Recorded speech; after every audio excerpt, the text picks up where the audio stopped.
Comment préparer son retour au pays? C'est une thématique extrêmement importante pour quiconque souhaite un jour retourner au pays. Je parle bien sûr des afro-descendants, des personnes qui sont nées ici et qui sont venues comme moi, par exemple, en Occident et qui souhaitent retourner donc au pays un jour s'installer. C'est vraiment super important parce que je suis tombée sur une vidéo tout à l'heure de la chaîne BBC Afrique qui avait fait un reportage justement sur des Français qui justement préparaient leur retour pour s'installer en Afrique. C'est vraiment intéressant parce que voilà, ça montre le parcours d'un jeune homme, comment est-ce que voilà, il prépare son retour pour s'installer en Afrique.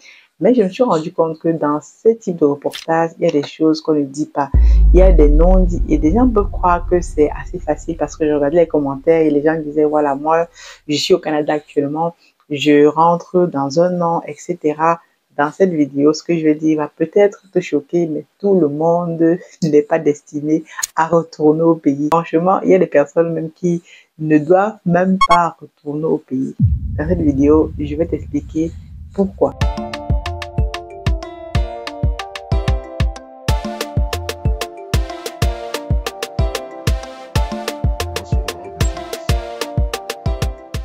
Salut et bienvenue sur Masora Business. Si tu me découvres dans cette vidéo, moi je m'appelle Aniel Cruzet. Je suis ingénieur logiciel, entrepreneur, auteur d'un livre intitulé Investir en Afrique dans la pisciculture que tu vois à l'arrière. C'est un livre absolument intéressant pour quiconque souhaite se lancer dans ce domaine from scratch. Vraiment from zéro, comme je dis souvent. Moi, quand j'ai commencé dans ce domaine, je n'avais aucune espèce de connaissance. Donc, j'ai développé tout un contenu, ce livre, les vidéos, la plateforme de formation que tu vas découvrir donc en barre de description pour donner les informations que moi j'ai apprises de façon douloureuse, mais qui m'ont permis justement de faire passer mon business à un niveau supérieur. Donc, si tu souhaites acquérir toi aussi ces informations en barre de description, tu vas découvrir tous les liens te permettant soit d'acquérir ton livre, soit alors de nous rejoindre sur l'académie en prenant un coaching ou une formation.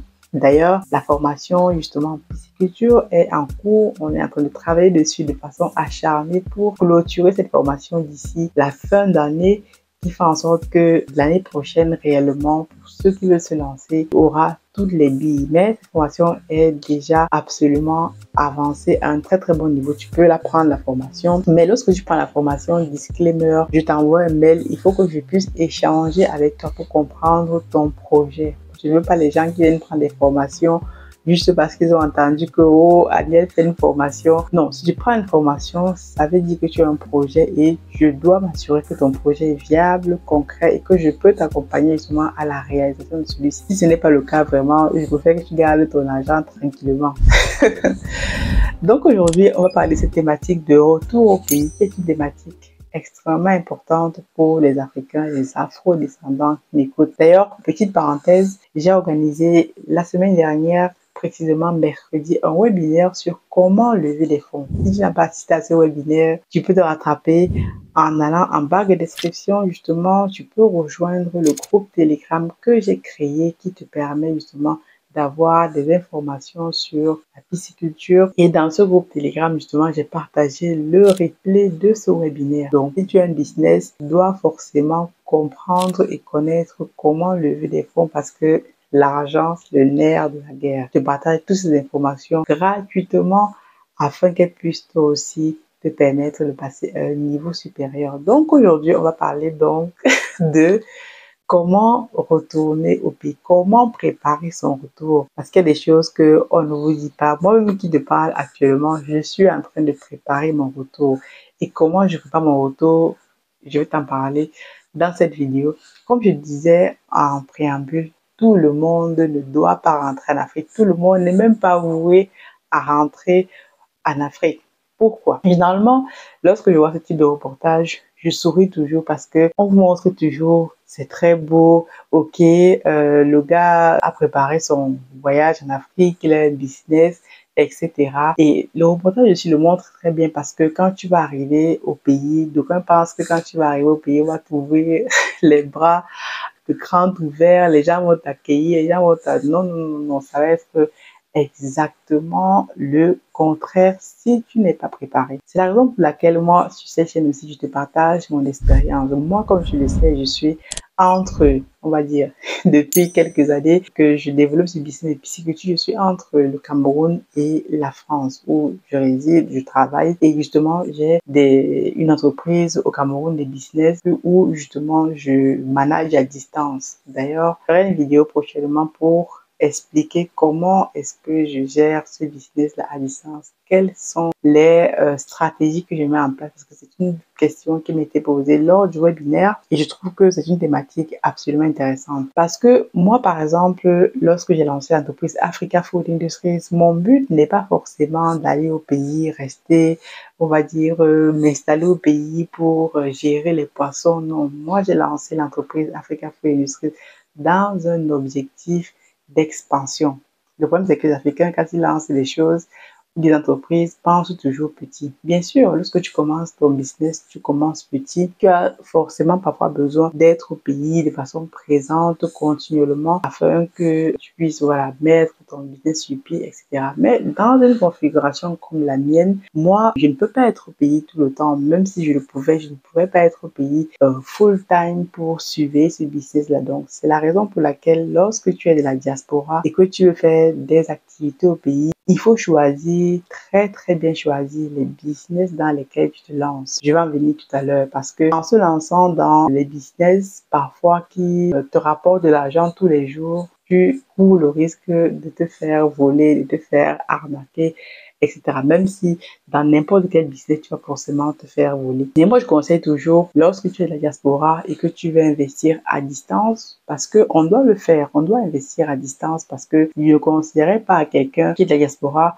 qui a son travail, qui a sa famille ici, de ne pas se lancer dans le business. En fait, il y a des business que tu peux faire même à distance, que tu peux contrôler, des moyens de contrôle, comme je le fais moi au quotidien. Il y a des business que tu ne peux pas faire parce que tu n'es pas sur place tous les jours et que ça sera vraiment très compliqué. Donc, il est important justement de connaître justement dans quoi investir et comment justement préparer son retour. Parce que préparer son retour, ça suppose aussi que tu as une activité sur place. Beaucoup d'entre nous, on se dit, comme nos grands-pères, nos grands-oncles, bon, je vais retourner au pays quand j'aurai fini de travailler ici, quand je serai à la retraite. Mais lorsque tu vas retourner au pays, à ce moment-là, tu seras déjà fatigué. D'ailleurs, j'en parle dans mon livre, tu seras déjà fatigué. Et quelle est la plus-value que tu vas apporter au continent?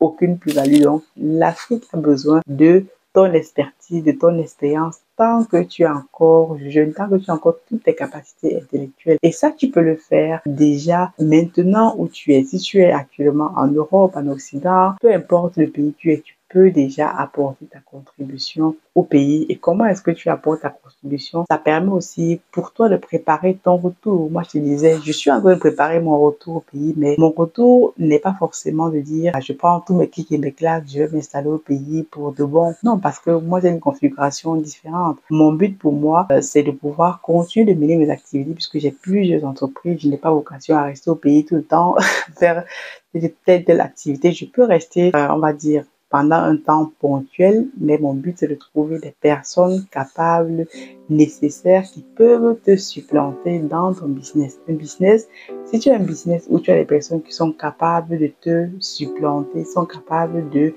faire la même chose que toi avec la même rigueur, là, c'est le must to have parce que tu peux te déplacer, tu peux justement confier les tâches avec toujours un contrôle et tu es sûr que ton business avance. Il faudrait que tu arrives à un niveau où ton business puisse fonctionner sans toi. Quand vous voyez les multinationales qu'on a au pays, les multinationales, je sais pas moi, même ici en France, le PDG n'est pas tous les jours sur place.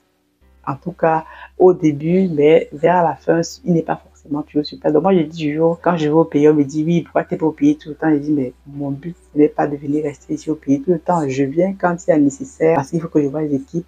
Mais mon but n'est pas forcément de rester au pays parce que ma plus-value n'est pas forcément à ce niveau-là. Ma plus-value est dans autre chose, en fait. Donc, avant de commencer à réfléchir, justement, je vais rentrer au pays, tout ça, il y a des choses que tu dois mettre en place et je vais te les lister ici dans cette vidéo. Première des choses, il faut que tu commences à investir au pays.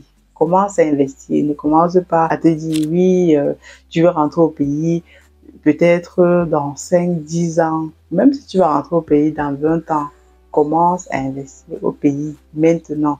Et il y a des domaines dans lesquels tu peux investir même à distance. Premier domaine dans lequel tu peux vraiment investir à distance, chaque personne de la diaspora devrait pouvoir avoir ça, c'est acheter des terrains. Investir dans l'immobilier non bâti des terrains, c'est aujourd'hui quelque chose qui est à la portée de n'importe quelle personne. Aujourd'hui, il y a des entreprises qui peuvent même t'accompagner à aller acheter des terrains sur place, les immatriculer. Tu achètes des terrains, tu les gardes. Moi, aujourd'hui, dès que je peux acheter un terrain, je les garde parce que je sais que l'immobilier en Afrique explose. Parfois fait x2, x3, x4 même, comparé à nos pays ici en Occident. Tu achètes des terrains en Afrique, ça peut être des terrains agricoles, des terres constructibles. Première des choses, qu'est-ce que tu fais? Tu sécurises ces terrains et tu y mets des arbres fruitiers.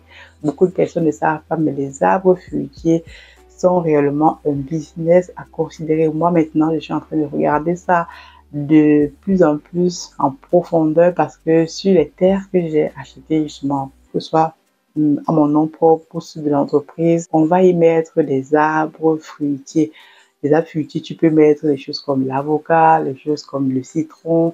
C'est des choses qui prennent parfois 4-5 ans à pousser. Donc, quand c'est bien fait, bien sécurisé, avec une personne qui t'accompagne bien comme il faut. D'ailleurs, c'est une expertise que bientôt nous allons pouvoir délivrer chez Africa Fruit Industries parce qu'on est en train de nouer des partenariats avec des personnes qui vont nous aider à installer des vergers sur nos différents terrains pour justement occuper l'espace. Donc, tu achètes des arbres fruitiers, tu achètes des terrains, tu mets des arbres fruitiers, ça dure 4-5 ans. Des avocats, des bananes plantains, des choses, voilà, qui sont assez pérennes. Ce qui fait que même si les gens te volent, ils ne vont jamais couper l'arbre et partir avec. Et lorsque tu as pu mettre des arbres fruitiers sur ton terrain, tu peux le faire à distance. Tu peux le faire à distance, tu envoies des travailleurs nettoyer de temps en temps. Tu vas au pays 2-3 fois par an, tu fais des tours. En fait, c'est des choses que tu peux gérer facilement à distance. Et dès que ça commence à produire, voilà, on produit, on cueille si c'est les avocats que tu as plantés, si c'est les citrons, on cueille les citrons, on vend. Bon, au moins, même si on te vole, ton arbre fruitier restera toujours là. Moi, je te déconseille formellement, lorsque tu es à distance, d'avoir des business qui te ramènent du cash tous les jours. Des choses comme les salons de coiffure, je sais pas moi, une boutique, ou si tu as un business qui te ramène du cash tous les jours, et toi-même tu n'es pas là, ou que tu n'as pas une personne de confiance, ça peut être très, très, très compliqué.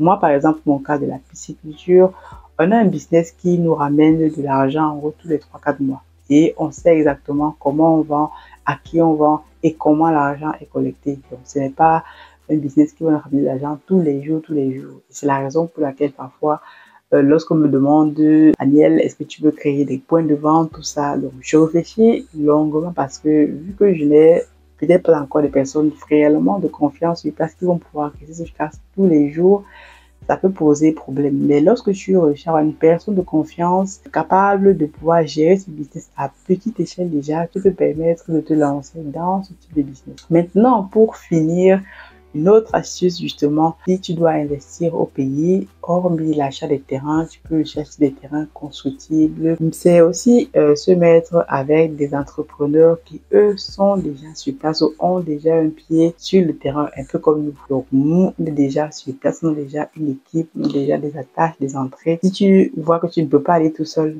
mets-toi avec un groupe d'entrepreneurs, des personnes qui ont une réelle expérience sur le terrain. Tu investis dans ces entreprises, ça permet aussi de te préparer à ton retour au pays. Moi, j'ai par exemple des personnes qui investissent chez Africa Fruit Industries, qui ne sont même pas camerounais, qui n'ont jamais mis un pied au Cameroun, mais parce qu'ils investissent avec nous, ils commencent à préparer leur retour au pays parce que à ce moment-là, ils peuvent aller sur nos sites, ils peuvent aller visiter, ils peuvent aller faire X, Y, Z. Donc, c'est super, super important. Et lorsqu'on prépare son retour au pays, justement, il faut justement se réapproprier le pays. Parfois, on est parti, ça fait 10 ans, ça fait 20 ans pour certains, 30 ans, on ne sait plus comment ça fonctionne, les mœurs, etc. Faut toujours dire qu'on est toujours étranger parce que quand tu arrives, on t'appelle on t'appelle la française, l'américain, le machin, tu restes toujours étranger. Et quand tu arrives au pays, ne viens pas avec l'esprit de celui qui va tout changer, qui va tout révolutionner, qui va vraiment, non, vous ne connaissez rien, moi je viens la solution. Non, parce que quand tu arrives avec ce sentiment-là de condescendance, les gars au pays vont dire que ben, celui-ci pense qu'il fait quoi. Et c'est là, en fait, où les problèmes commencent. Les gens se trouvent parfois désabusés et se disent que non, le pays, ça ne marche pas. Le pays mange ses enfants, etc., etc. Donc, c'est quelques conseils comme ça que moi je te recommande de commencer à mettre en place si tu veux préparer ton retour au pays. Moi, je prépare mon retour au pays. Tout le monde prépare son retour au pays parce que lorsque nous investissons en Afrique, nous montons les business, nous préparons à notre manière notre retour au pays parce qu'on sait que c'est l'endroit où il faut investir, où parfois tu peux faire x5, x6 en termes de rentabilité, mais où aussi il y a aussi un risque parce que les procédures ne sont pas peut-être aussi carré comme elles sont ici, mais lorsque tu as réussi à mettre tout un certain nombre de choses en place, alors ton retour va vraiment mieux se passer parce que lorsque tu retournes au pays, que tu as déjà un business, que tu as une activité qui marche, tu ne vas pas aller au pays que quelqu'un qui ne sait pas ce qu'il va faire. Moi, quand je vais au pays, je suis toujours occupée, même si je passe 3 semaines, ces 3 semaines ne sont pas assez suffisantes pour faire ce que j'ai envie de faire. Donc, j'aimerais juste appuyer sur ce point. Préparer son retour au pays nécessite de s'y prendre très très longtemps à l'avance et ça passe par investir sur place. Cela peut donner grandement plus de facilité lorsque tu seras en train de te dire je rentre, je ne rentre pas. Et alors tout le monde n'est même pas obligé de rentrer. Comme je disais, il y a ceux qui sont intéressés. Moi par exemple, je suis intéressée pour faire les navettes parce que je n'ai pas que ça de business à faire. D'autres seront intéressés à aller sur place, changer complètement de vie et rester sur place. D'autres seront intéressés à rester à distance. Mais tout ceci, c'est toujours pour une seule et même cause, développer le continent. J'espère que cette vidéo fait sens pour toi, que tu as pu justement découvrir des informations intéressantes. Mais dis-moi, si tu es en train de préparer ton retour au pays, comment est-ce que tu prépares ton retour? Et en tout cas, je t'attends dans les commentaires et on se dit à très bientôt. God bless.